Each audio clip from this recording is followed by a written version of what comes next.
আমি টাকা দেন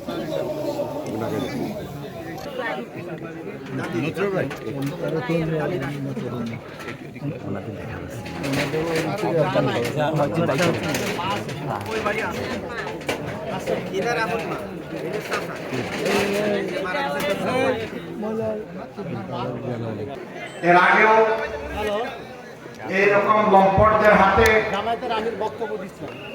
অনেক মা, অনেক বোন এবং অনেক মেয়ের জীবন তছনছ হয়ে গিয়েছে। যখন জনগণ কথা বলে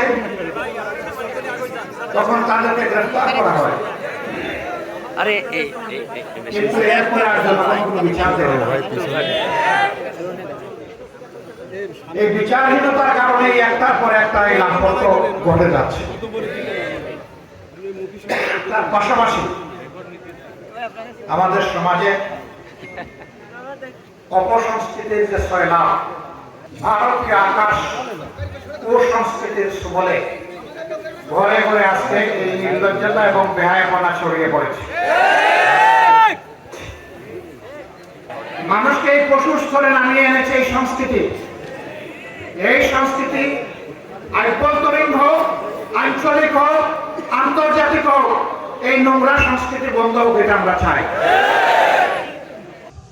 আপনাদের প্রতি আমাদের অনুরোধ যে শুধু আসিয়া নয়, আসিয়ার বিষয়টা তো অবশ্যই, এর পাশাপাশি সমাজে এই ধরনের যত ভয়ঙ্কর অপরাধ সংগঠিত হবে, আপনারা সাংবাদিক মহল সত্যকে সত্য হিসাবে তুলে ধরবেন, সাদাকে সাদা হিসাবে তুলে ধরবেন এবং কালোদের চেহারা সমাজের সামনে আপনারা খুলে দেবেন, যাতে করে ওদের শাস্তি নিশ্চিত হয়, সমাজ ওদেরকে ঘৃণা করে, সমাজ ওদেরকে বয়কট করে।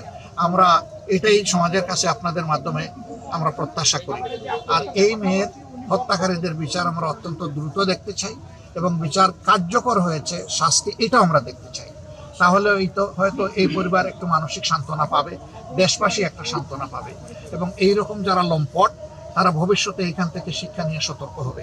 আপনারা এসেছেন আমাদের কথা কভার করতে, আপনাদেরকে আবারও অসংখ্য ধন্যবাদ জানিয়ে আমরা আপাতত বিদায় নিচ্ছি। আসসালামু আলাইকুম। আসলে বিচার বহির্ভূত কোনো কিছুই আমরা চাই না, কিন্তু পাবলিকের বিভিন্ন সময় বিভিন্ন ঘটনা পাবলিককে তাদের মতামতকে, তাদের আবেগকে প্রভাবিত করে।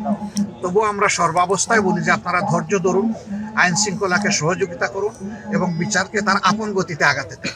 সেটার মধ্যেই কল্যাণ বেশি। আমরা এই মব জাস্টিস গুলো হয়, এটা তো শুধু এখানে না, মব জাস্টিস তো আগের যুগ যুগ ধরেই চলে আসছে। আমরা কোনো মব জাস্টিসকেই আমরা সমর্থন করি না।